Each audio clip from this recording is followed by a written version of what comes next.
Well, good evening, Good evening, everybody. Is that okay? All right. Well, hi. Tonight we're going to be finishing up going over the dependent origination handout, the last 11 links. And we'll be going over a sutta SN54 or SN46.54, accompanied by Lovingkindness. So, the first 12 links are links that happen to everybody.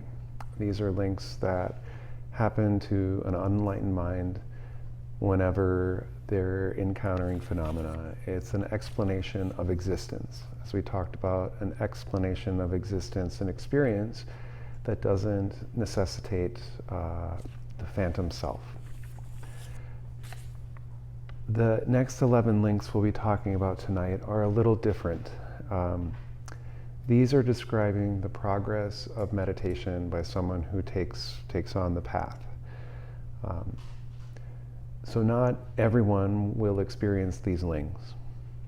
And this series is maybe a little less complicated than the 12 links in terms of there's less feedback loops, and we can think of it as nearly strictly linear.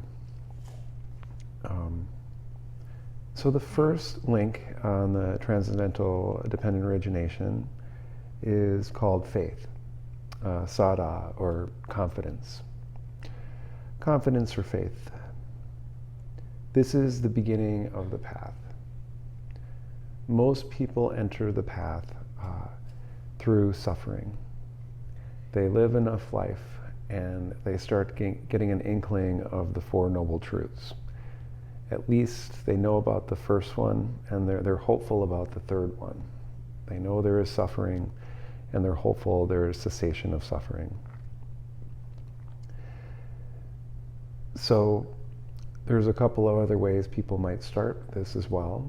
One is curiosity, an explorer type who's interested in how their mind works, and like that. And I suppose there are some people that are born into the Buddhist path as well. Their families are Buddhist, or how they were born, or their lineage. Well, they would just start the path simply because everyone else around them is, or they're expected to. I think to complete the path, you probably need to have some sort of motivation. And I think so you'd either be motivated by suffering or curiosity, and ideally both. Like that. So the first step is you start looking and find a path. You discover there is a path to travel. The next step is called gladness. As you learn and begin to practice the path, mind begins happier. You start experiencing relief. You start seeing it works. You start understanding hindrances, how they can go away, and you start having some success in your practice. When you start having some success in your practice, joy arises. So with gladness as condition, joy arises. Your practice is starting to work and things are clicking. Whenever joy arises, afterwards is tranquility. Whatever kind of joy, generally, it's followed by tranquility. There's some exceptions, I know, but certainly meditative joy followed by tranquility. And the next step here is tranquility. Tranquility, we can say, is when the path is consolidating. You're starting to experience more happiness and contentment in your life. You're starting to understand sila and dana and bhavana. That is, sila, you're starting to understand how to avoid causing yourself and those around you suffering with your actions. And you're understanding dana, how to be generous in your thoughts, deeds, and words. Spreading happiness. And your meditation practice is growing. So tranquility is growing. With tranquility as condition, happiness arises. So real, stable happiness. You're starting to get a taste of this through your lifestyle, through your practice. And based on happiness as condition, collectedness arises. Collectedness we can talk about as developing the jhanas. So either some or all of the jhanas. Now, we are talking about this in terms of a strictly meditative path with sila and dana as a support. There are suttas that talk about this progression happening strictly from dana and sila. So it's interesting, the generosity and gladdening your mind through your generosity, doing good works can also bring tranquility and happiness and collectedness. With collectedness as condition, knowledge and vision arise. And knowledge and vision is the ability to understand and see your experience as it is. We were talking at lunch today how, and maybe a little last night in the Dhamma talk, how a lot of our experience we filter through our concepts and perceptions, preconceived ideas of what we think is supposed to happen or is going to happen. And we interact with these mentally rather than the reality of our experience. We see this whenever there's a kind of behavior that we do that we maybe don't want to do. We have a concept of the donut or that cheesy, eggy sausage sandwich or the cigarette. Whatever it is, our mind craves the idea of it, the image of it, what we think will happen from it, what we thought happened in the past from it. And when we engage in that, we are engaging many times in the concept of it and not actually experiencing as it is, which is why we continue to crave it. For the direct experience of all three of these things is actually not that pleasant when you really pay attention to what it is. For example, I have a friend who grew up in China, and when she tastes American desserts, she's repulsed. Truly will not eat them. They taste too sweet, too fatty. It is not a treat to her at all. We are trained that these things are rewards. We give them to our children on celebrations and after recitals and so on. And that's fine. Ice cream is fine, as we talked about. But the idea of this is our perception. There are newish interventions for smoking that are being used now that don't involve strictly eliminating cigarettes. The rules of the intervention are you can have a cigarette, but you have to pay attention to it. You have to pay attention to how you feel before it, while it's happening, and how you feel afterwards. And people quit smoking because the idea of what they want to get out of it is different than what they actually get out of it. And when this is conceived, their craving for the cigarette is not there.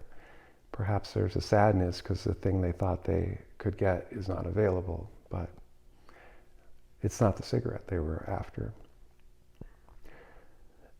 And when I talk to people about changing behavior, I always ask them to look at why they would do that. What are they looking for actually?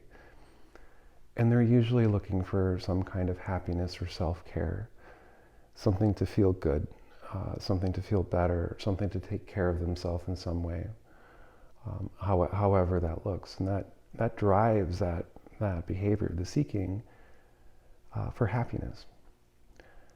And the happiness we're trying to cultivate in this process.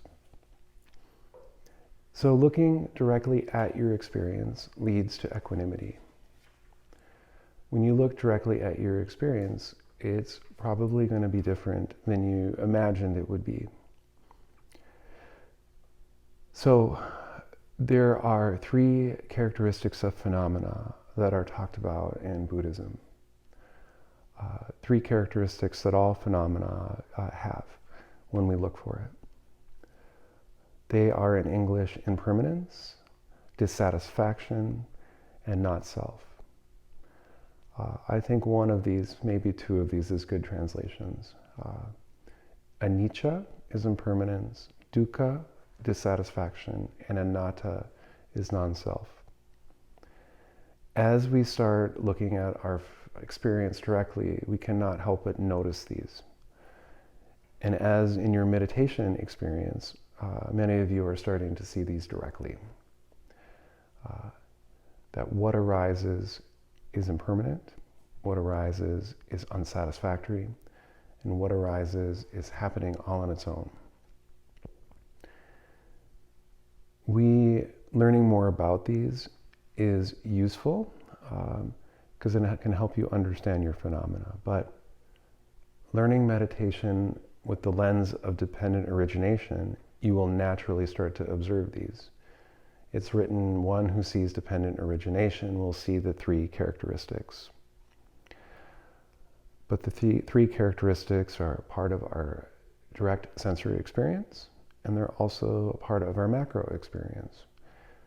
We can imagine or talk about anicca, impermanence. We see it everywhere. The changing of the leaves. Leaves grow, turn brown, fall, regrow, always changing, always flux. Our bodies are continually in flux. Cells turn over and die and turn over and die, continually replacing everything. We age, we die. Our children grow up. We see it everywhere. We learn about the donut that doesn't offer the satisfaction that it wanted. It actually is dukkha. When we start learning about these and seeing these initially, these initial insights into the three characteristics can be quite uncomfortable. Sometimes. It doesn't have to be, but sometimes the first time you're noticing impermanence, noticing the dukkha phenomena, well, it's uncomfortable. However, as we understand these deeper, these are modes of seeing the world that have liberation in them. When we see things that way, we no longer are attached. We lose the craving for the things. We understand how they work, and we're no longer fooled by our concepts around them. So, as we are at the knowledge and vision phase, we start seeing things directly as they are. We gain the ability to see things as they are. Naturally, as we see things in our meditation, as we get more and more quiet, we start noticing this. We can notice this from day one. It really starts showing up at infinite consciousness. And by the time you're sitting in either perception and non-perception and quiet mind, it's unavoidable. What arises is far more uncomfortable than having it not arise. And so we naturally start to let it go. We naturally develop equanimity around it. And as we see that everything arises is less comfortable than if it were not there, due to our still mind and tranquility, we start developing what's called disenchantment. Again, the idea of the phenomena is not satisfactory. Not only that, it's happening all the time. Up and down, up and down, up and down. After a while, our mind gets fed up. And we start realizing it's laborious. That's a good word. Laborious. To have to be dealing with this.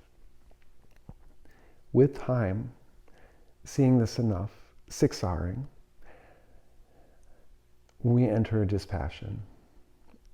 Dispassion is when mind truly gives up. Doesn't matter anymore. Will not fall for that trick again. It arises, it falls away, quite naturally. Our equanimity is deep. These phases we cannot fake. We can tell ourselves, oh, I'm disenchanted with this arising. Oh, I don't like that. Oh, no. These are automatic, deep processes of how our mind engages with things. They will just happen naturally as you observe. You don't need to change anything you do. As you go through the process and meditate 6R, with time this will naturally happen. So with dispassion as condition, liberation arises. The experience of the cessation, well, the non-experience of the cessation of perception and feeling, and the experience of Nibbana arise. With dispassion as condition, we enter cessation. And with liberation as condition, with the experience of Nibbana, we experience destruction of the fetters and ultimately destruction of the taints.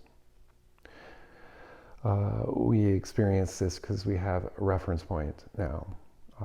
We have experience of letting go of attachment, and we see these things arising are not worth hanging on to.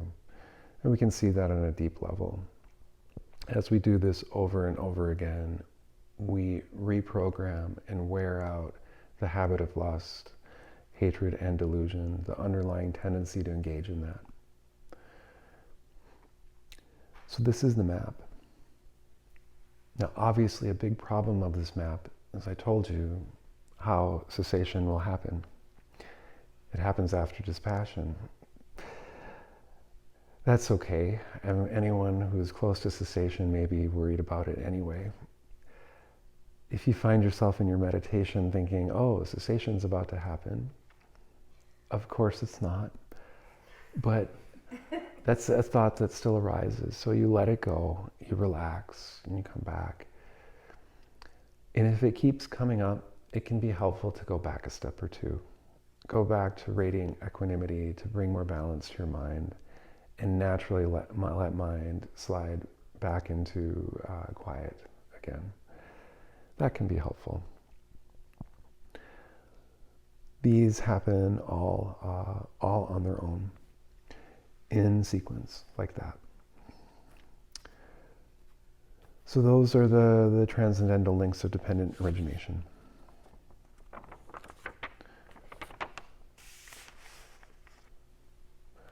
So you have the story now from the beginning of ignorance up through death of phenomena, understanding of suffering, and all the way through the completion of the path.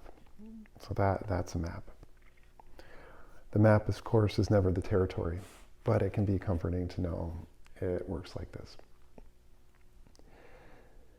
So, accompanied by loving kindness. On one occasion, the Blessed One was dwelling among the Kulayans, where there was a town of the Kulayans named Haladavasana. Then in the morning, a number of monks dressed and taking their bowls and robes entered Haladavasana for alms. Then it occurred to them, it is still too early to walk for alms in Haladavasana. Let us go to the park of the wanderers of other sects. Then those monks went to the park of the wanderers of other sects. They exchanged greetings with those wanderers, and when they had concluded their greetings and cordial talk, sat down on one side. The wanderers then said to him, friends, the ascetic Gautama teaches the Dhamma to his disciples thus. Come, monks, abandon the 5 hindrances, the corruptions of mind that weaken wisdom, and dwell pervading 1 quarter with a mind imbued with loving kindness. Likewise the 2nd quarter, the 3rd quarter, and the 4th quarter. Thus above, below, across, everywhere, as all as to oneself, dwell pervading the entire world with a mind imbued with loving kindness. Vast, exalted, measureless, without hostility, without ill will. Dwell pervading 1 quarter with the mind imbued with compassion. Likewise the 2nd quarter, the 3rd quarter, and the 4th quarter. Thus above, below, across, and everywhere, as to all as to oneself, dwell pervading the entire world with a mind imbued with compassion, vast, exalted, measureless, without hostility, without ill will. Dwell pervading 1/4 with a mind imbued with altruistic joy, likewise the 2nd quarter, the 3rd quarter, and the 4th quarter. Thus above, below, across, and everywhere, as to all, as to oneself, dwell pervading the entire world with the mind imbued with altruistic joy, vast, exalted, measureless, without hostility, without ill will. Dwell pervading 1/4 with the mind imbued with equanimity, likewise the 2nd quarter, the 3rd quarter, the 4th quarter, thus above, below, across, and everywhere, and to all as to oneself, dwell pervading the entire world with the mind imbued with equanimity, vast, exalted, measureless, without hostility, without ill will. So this is describing the practice of ascending in the directions, starting with loving kindness and moving naturally, automatically through compassion, joy, and equanimity. We too, friends, teach the Dhamma to our disciples thus: come, friends, abandon the 5 hindrances, and so on, dwell pervading the entire world with a mind imbued with loving kindness, compassion, altruistic joy, equanimity, without ill will. So, friends, what here is the distinction, the disparity, the difference between the ascetic Gautama and us? That is, regarding the one Dhamma teaching and the other, regarding the one manner of instruction and the other. So at the time of the Buddha, there was, of course, many different teachers and many different kinds of practices. There were other teachers teaching the jhanas in different ways, and of course teachers that tried to teach like the Buddha.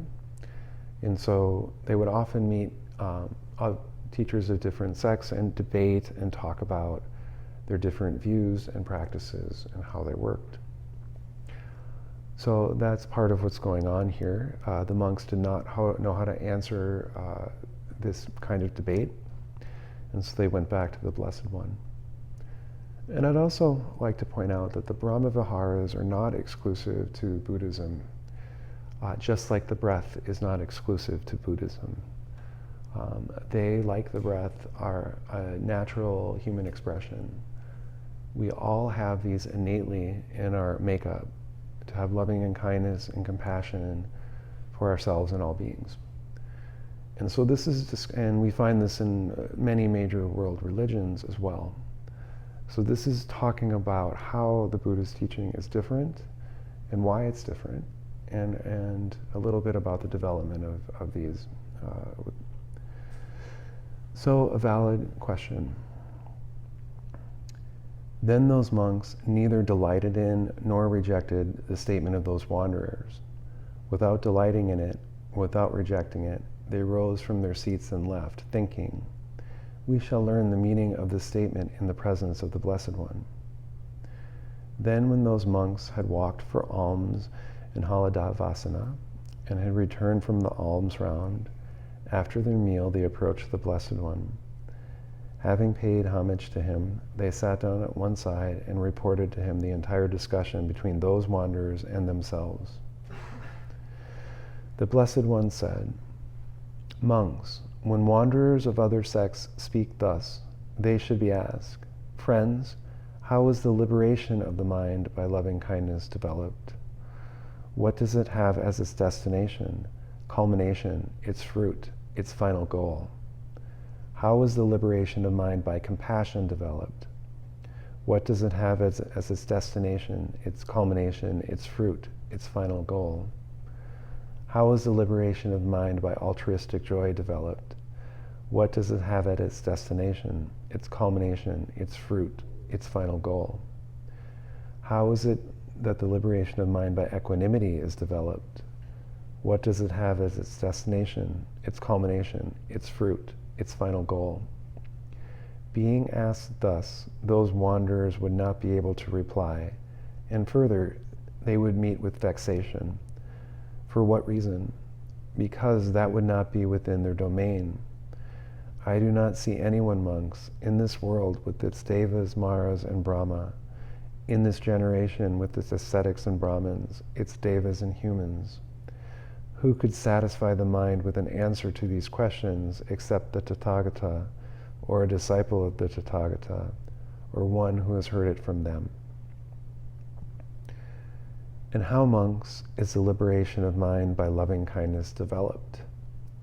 What does it have as its destination, its culmination, its fruit, its final goal? Here, monks, a monk develops the enlightenment factor of mindfulness accompanied by loving kindness, the enlightenment factor of investigation of states accompanied by loving kindness, the enlightenment factor of energy accompanied by loving kindness, the enlightenment factor of joy accompanied by loving kindness, the enlightenment factor of tranquility accompanied by loving kindness, the enlightenment factor of collectedness accompanied by loving kindness, the enlightenment factor of equanimity accompanied by loving kindness, based on seclusion, dispassion, and cessation, maturing in release. If he wishes, may I dwell perceiving the repulsive in the unrepulsive.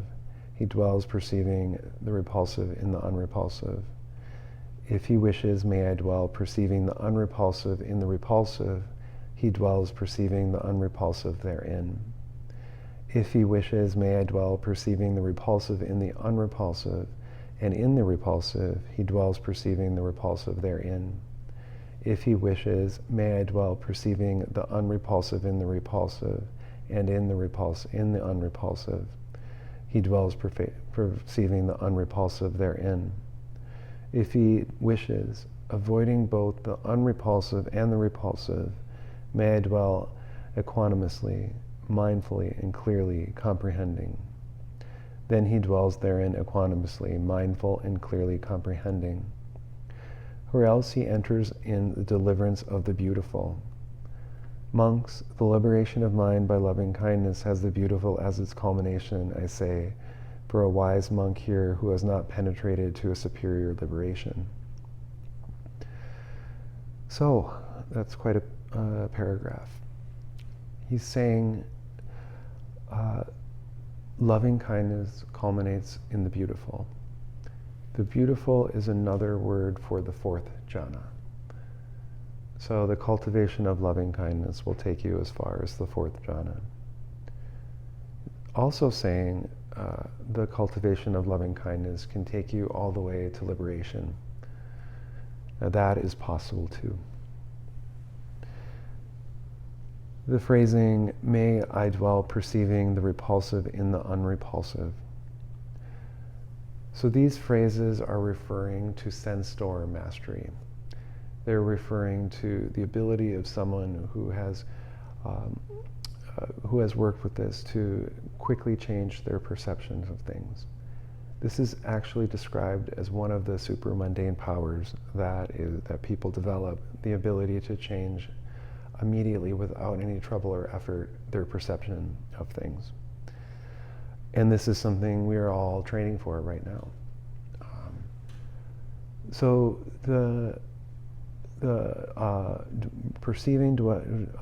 dwelling perceiving the repulsive in the unrepulsive. Here, the unrepulsive usually refers to an attractive human being, and how to deal with that. The idea is the unrepulsive is developed by a composite of things. When we look at another human, what do we see? We really look at skin, we really look at shapes and so on. What we see is the external body, and together we put together a composite image of that. And that composite image is what we are attracted to or not attracted to. So the practice is leading to the ability to see the repulsive in the unrepulsive like that. One of them is the foulness practice. The foulness practices are where you meditate and examine body parts separate from the body. For example, meditating on hair or fingernails, or imagining other components of the body. Because we look at it and we see a person, And the body is made out of blood and muscle and sinew and tissue and lymph and saliva and urine and so on. Individually, these are not attractive or even pleasant, again, unless you're a surgeon or someone who sees beauty in them for some reason.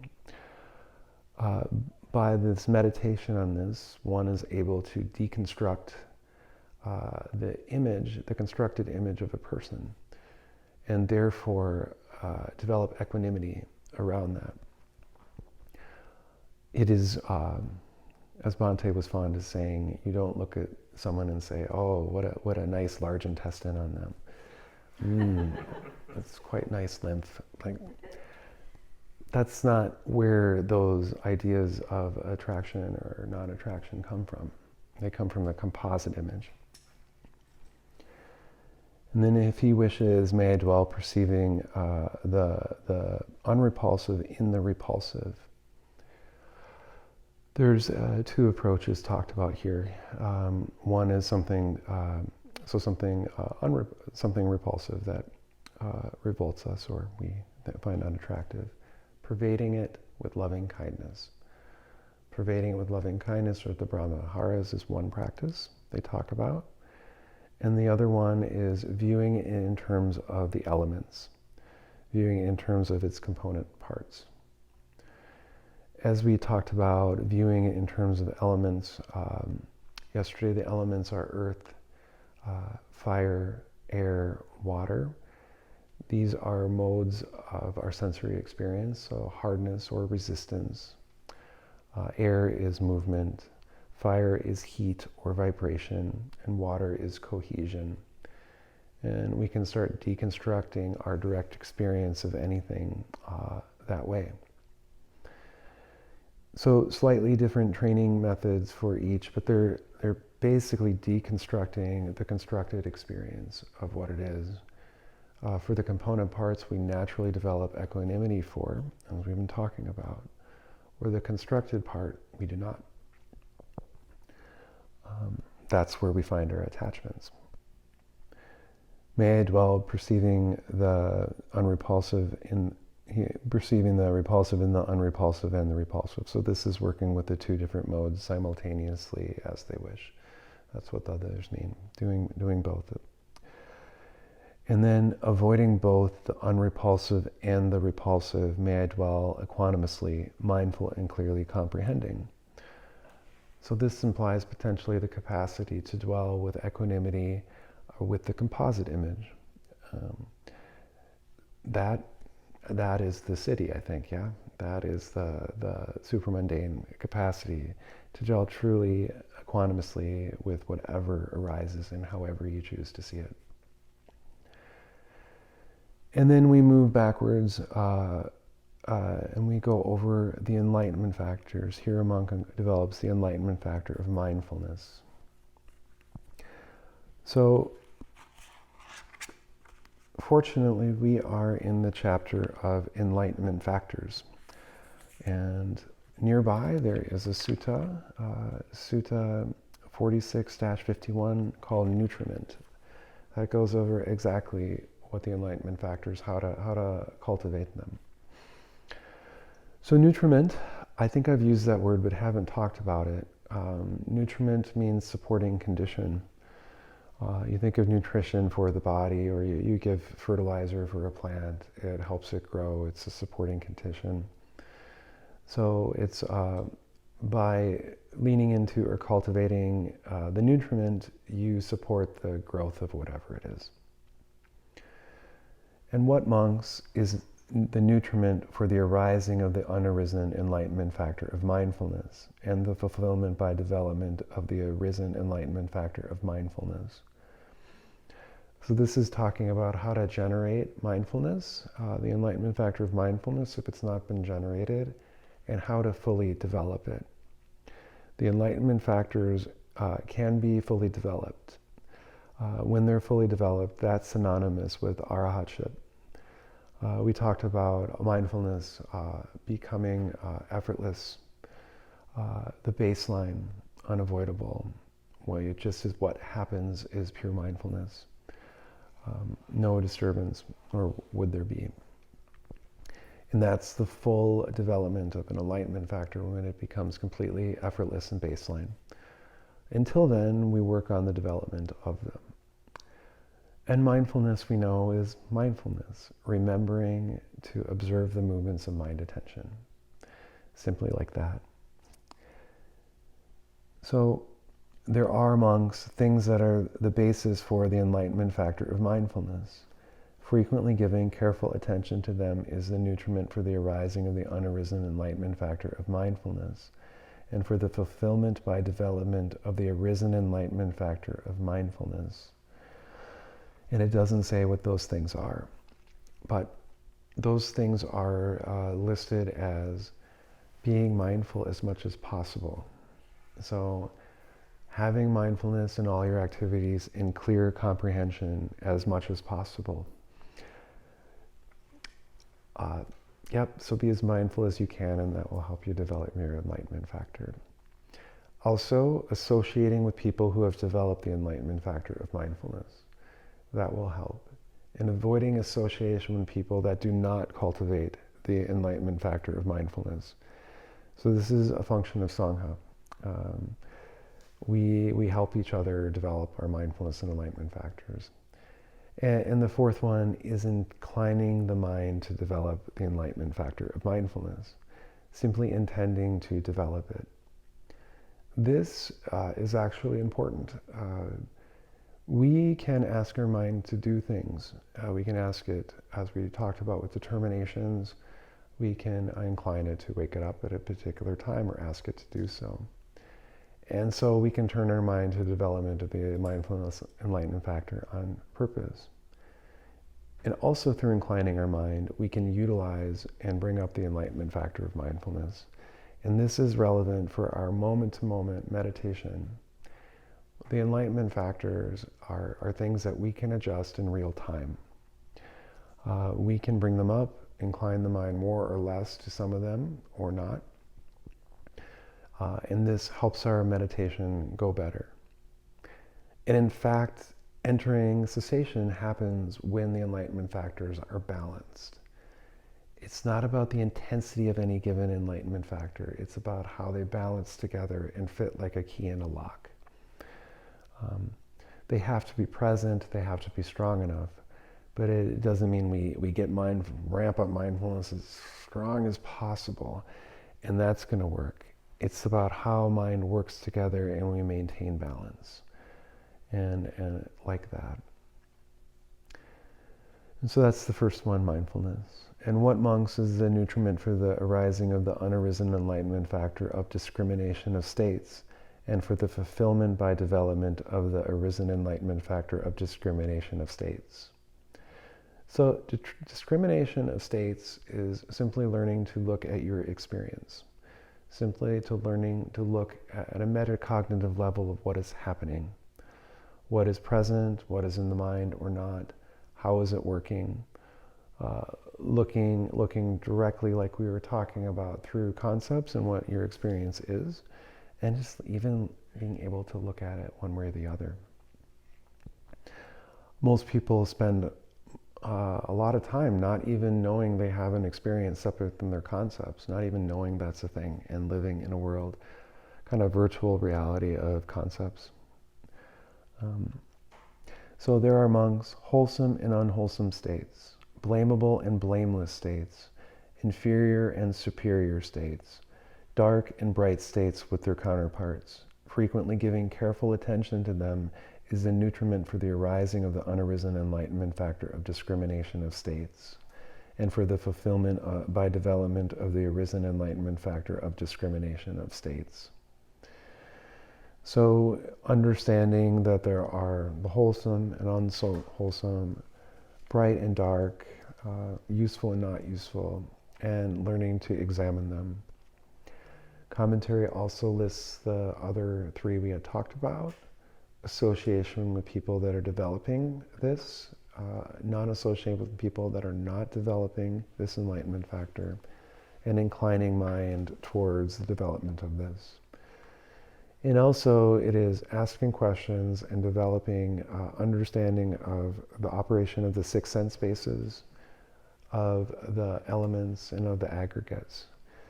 And these are ways we understand all our experience, like that. Six bases is considered the all.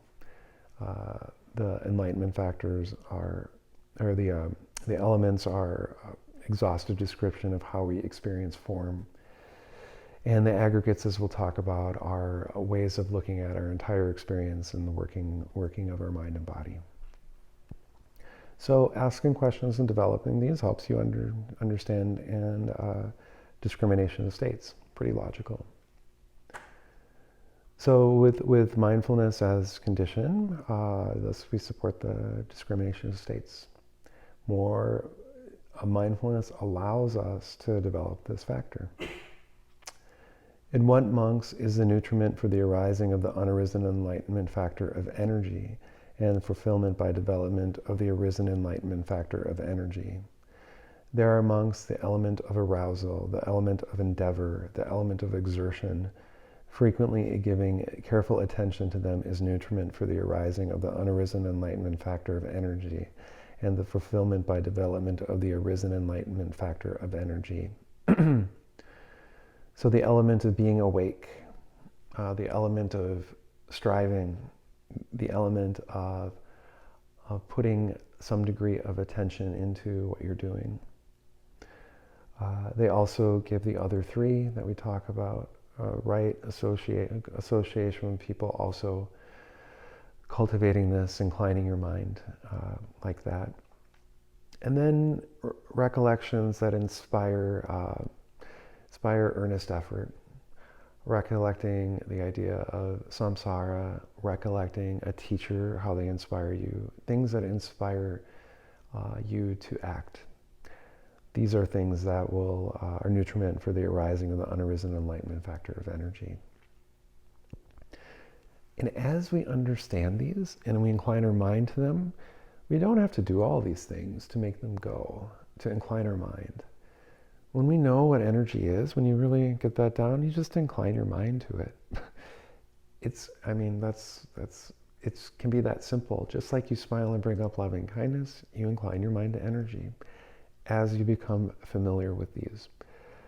So that's why we talk about them in some detail, so you can understand them. Have them at your disposal in your meditation.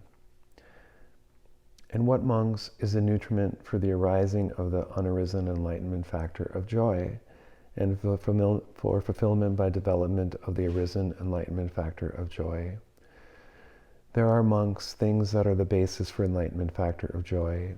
Frequently giving careful attention to them is the nutriment for the arising of the unarisen enlightenment factor of joy and the fulfillment by development of the arisen enlightenment factor of joy. And of course, you know three of those. And then reflections on the teachings, reflection on the triple gem, and of course, meditation are listed as factors to this. And I think it's pretty clear how energy and appropriate energy supports this, as you see in your practice.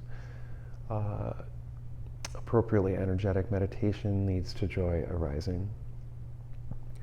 So with joy as condition, we have tranquility. And what, monks, is the nutriment for the arising of the unarisen enlightenment factor of tranquility and the fulfillment by development of the unarisen enlightenment factor of tranquility? There are, monks, tranquility of the body, tranquility of the mind.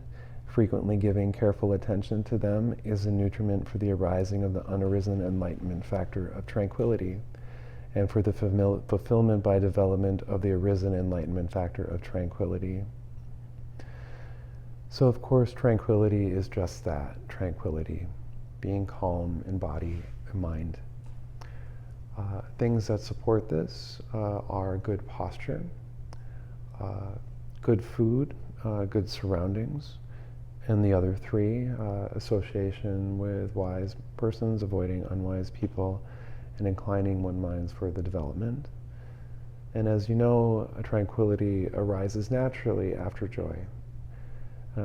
After joy is arisen, then comes tranquility.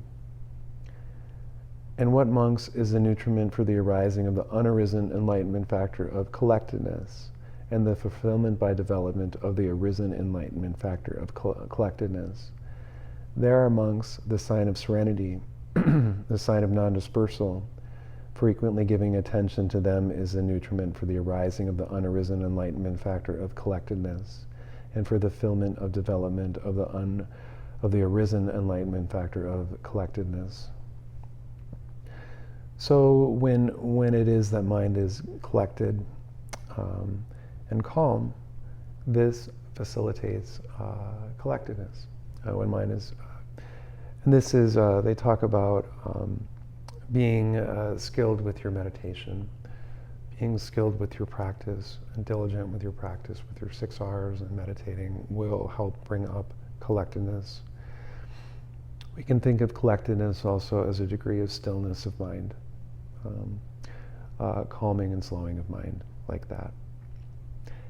So have you noticed there is some parallel here with the transcendental dependent origination, how this goes in sequence, and very similarly, the similar sequence, it happens there, mindfulness and investigation, leading to happiness and joy, leading to tranquility, leading to collectedness, like that.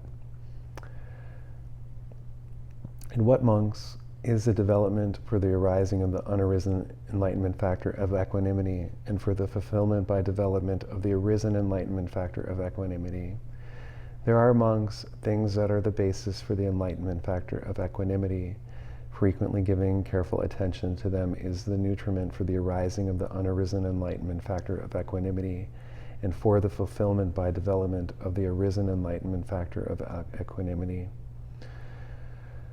So this is some of the factors we can think of, viewing things with detachment,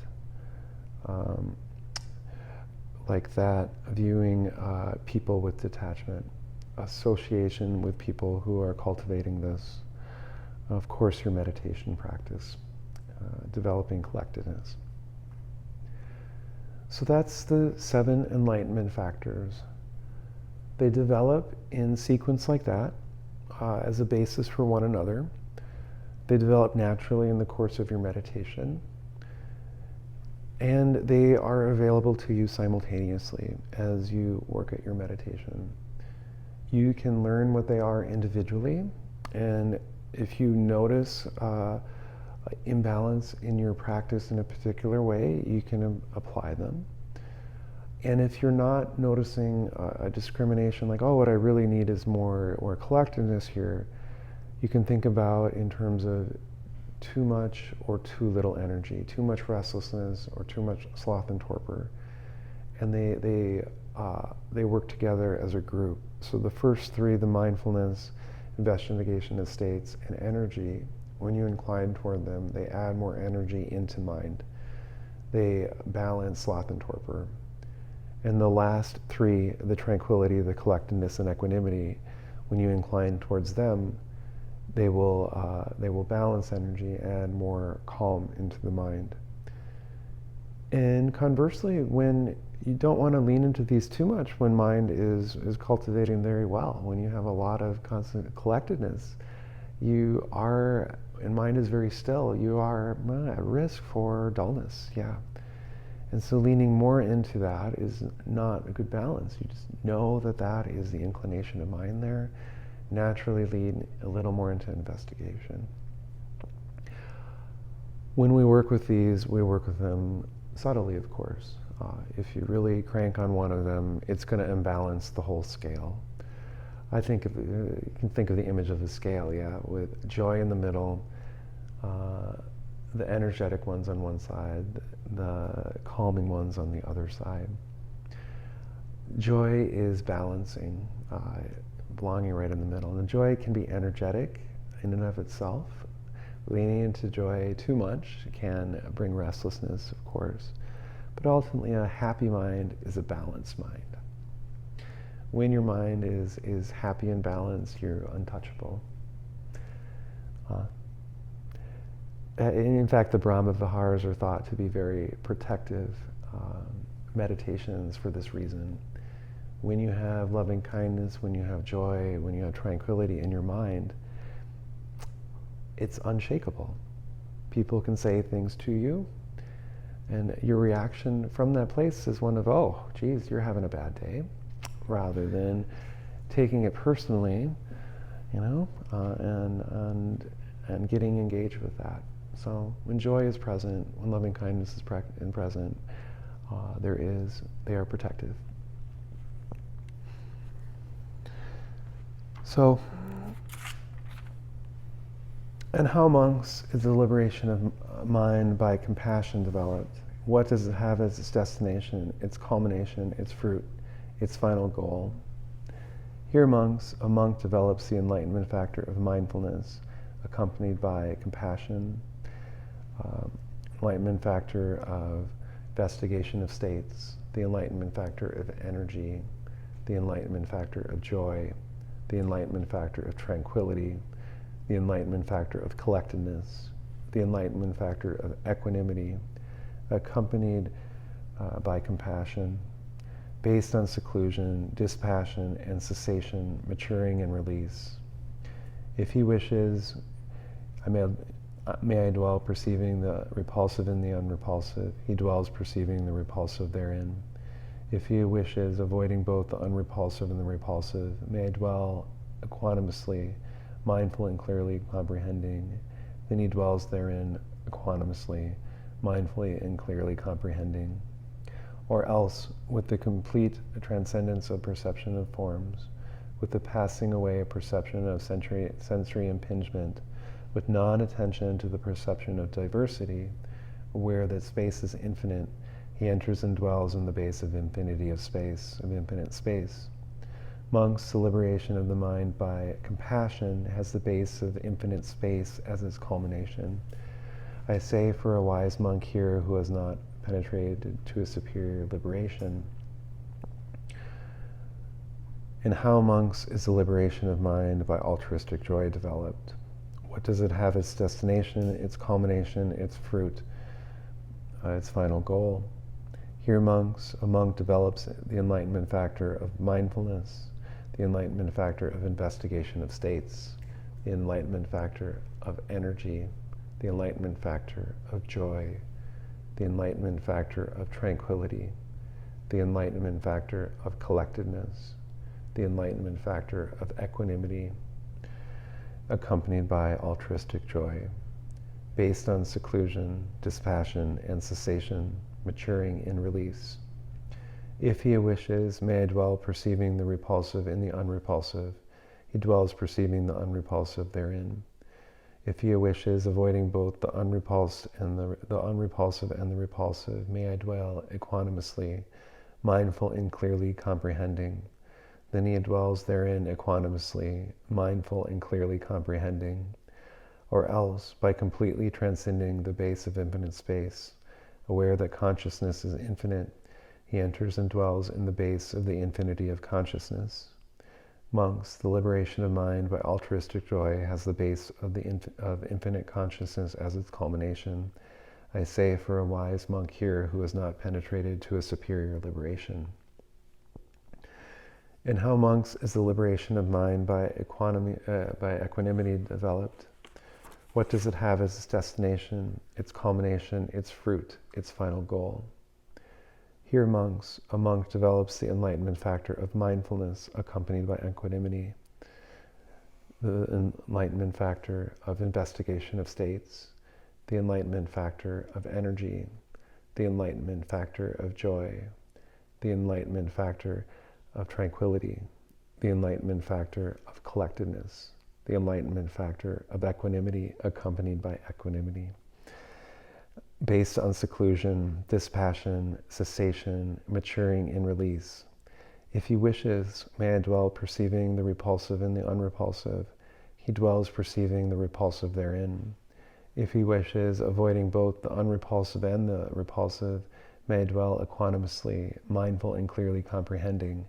Then he dwells therein equanimously, mindfully and clearly comprehending.